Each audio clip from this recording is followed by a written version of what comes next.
To some, it might seem that the Great Sand Dunes National Park and Preserve is a place that only changes as much as wind moves sand. But last summer, this national treasure faced a sudden threat. So when this fire started, it started as lightning up here about a quarter mile. But when it started to burn back this direction, we said, we need to save these trees. The Medaño fire started in early June, and, as is its policy, the National Park Service decided to monitor the fire as it moved through an aging forest.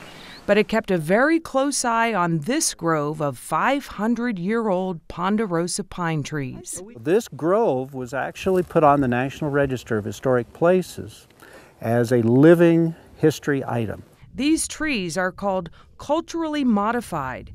They are modified because in the 18th and 19th centuries, the Utes and the Apaches came to this grove to find peace and refreshment. They stripped bits of the bark away from the trees and ate it for its vitamins and nutrients.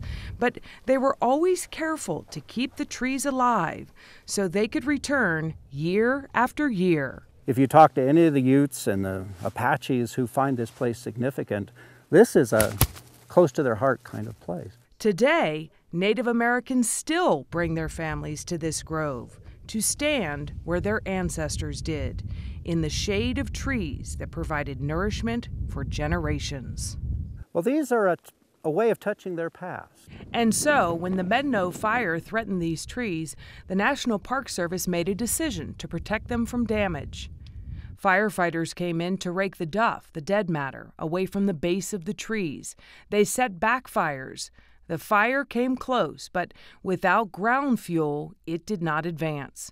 No firefighters were endangered, and their experience transformed many of them into anthropologists. In fact, they were finding other trees that we have never found before, and they would put a flag around them to say, we think that's a tree.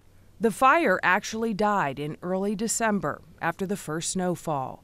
When the Apaches and Utes come to this grove in 2011, they will find their special place, for the most part, unchanged. We know that someday these trees will all become 500 years old or so, and they're going to die. They're going to fall over.